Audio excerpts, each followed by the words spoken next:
There's one hidden page in the school progress monitoring dashboard that isn't indicated with the tabs along the top, and that is the individual student dashboard. So to get to that, we're going to select a student name from any table in the entire dashboard. And when you click on the student's name, you will see the gray button turn purple, and it says click here to view student information. So when you click on that, it will take you to a summary of everything that we have for that student just by themselves. So this is a great tool that you could use at student conferences, at parent conferences, for MTSS purposes. This is just the individual student with no other identifying data for any other students in the school. So in the top left corner, we just have some basic information about the student, their birthday, their gender, the grade that they're in, their enrollment date, and any services that they're receiving. So if they have an IEP or a 504, etc. We also have their gradebook. So here we have all of the students' current grades for this semester and previous semester. If we want to just look at one semester at a time, we can do that with the term drop down at the top. So these are going to be the in-progress grades since we're still in the second semester at the time of recording of this video. If we just wanted to look at first semester, so those are going to be the close or final grades, then we can see the students' grades there. Note that any grades that are in the F range are marked with a red diamond, and grades in the D range are marked with a yellow triangle, just to draw your attention to those more easily. I'm going to go back to select all of the terms. I can also do that by clicking on the reset button on the left-hand side. Moving down, the next visual that we have is the period attendance by month. So this is going to show us how the students' attendance was from month to month throughout the school year. At the time of recording, we are in May, so this will go all the way to May, but as we move through the school year, we'll only see these columns up to the month that we are in. Hovering over any of these bars will show you how many class periods that is and what percentage it is for that particular month. So for example, I've hovered over March. For the present category, that was 79 periods, which was 89%. So the student was present for 89%, almost 89% of March. And then they were tardy unexcused for 11%. So they actually were present for all of those periods, but we pull out the tardy unexcused just so that we can see that particular category. But note that they were still present for those tardy periods. Underneath, we have a count of the number of present school days and enrolled school days, the total number of class periods, and then the total number of unexcused periods. We can also filter this down to a single course or a group of courses. So let's say we just want to look at Algebra 1. I'll select Algebra 1, and now we can see that the student was enrolled for 166 periods for Algebra 1 and was unexcused for 3 of them. And we can see where those unexcused periods fell. I'm going to reset this by selecting all of the classes. On the left, we have a contact log pop-up. So that's kept a little bit more private. If you did want to share this particular tool with a student or with a parent, maybe you want the contact log and the behavior details to remain hidden. Or if you're printing this entire screen, for example, those are hidden for just in case you don't want to show those. So we'll click on the contact log and we can see some details for that particular student's contacts. And then we also have the behavior detail. We can see any behavior incident that the student has that was closed either this year or last year. There's also a summary of the number of behavior incidents where the student was the offender and number where the student was the victim. And those are available just as a quick snapshot on the main page.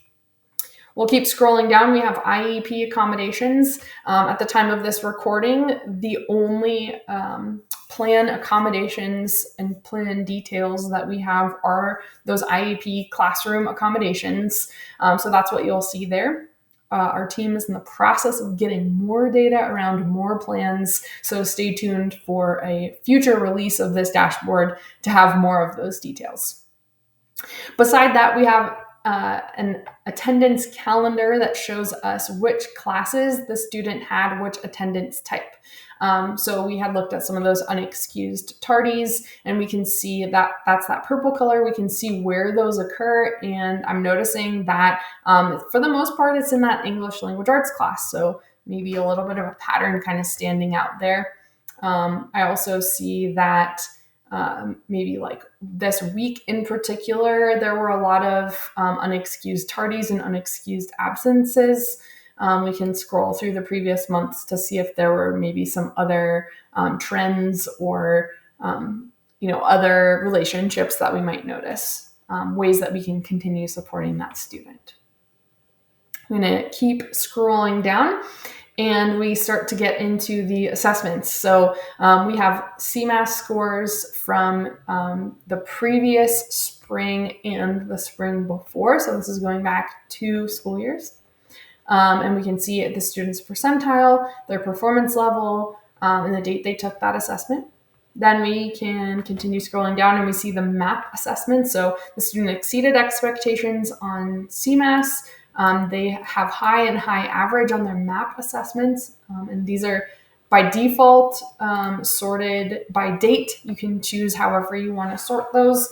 And we also include the test duration in minutes, so we can see, if a student has a really low score and they spent 3 minutes, that's something different than a student that might have a low score and spent 110 minutes. If the student has any PSAT or SAT scores, those are there, along with DIPLS and Lectura. And then we also just have a quick snapshot of the student's MAP achievement percentile in math and reading over the previous few test terms, so we can see if there are any trends. So I'm noticing that the student's reading percentile was a little bit higher last year and has kind of dropped off a little bit, but still is quite high. And their achievement percentile for mathematics was very high last year and kind of dipped, but is back up again. And these are very high scores. So the scale continues to adjust for the particular scores that are displayed. So it could be a little bit misleading. The student is above the 50th percentile in their MAP achievement, above the 65th even for all of their assessments. Then we can continue scrolling down and we get to the weekly student grades compared to their class. So we can have a date range selector here. You can choose a smaller or wider range of dates if you want. So I just want to look at, let's say, the last 2 months. So I'm going to choose just from April through the end of May of 2024. I just want to see how the student has been doing as we get close to the end of the school year here. So the weekly class average is shown as these gray bars. The weekly class average percent is listed at the bottom of the bar. And then the student average is that pink line. So we have the points indicating what the score was. And then they're kind of showing you the trend over time. So notice that in 8th grade GT Science, this student has a score that's 48 to 58, and the class average was about 76, 77 every week. So because the purple dots are below the top of the bar, the student is scoring lower than the average of their peers in that class. Whereas in advisement here, the class average is 67 and the student score is 78 all of those weeks. So now the purple dots are above the gray bar, indicating that the student is outperforming their average classmate. We can continue scrolling down to see we're looking at algebra. Again, the student is performing really much lower than their peers. In their history class, they're doing well, etc. So we can take a look at each of those.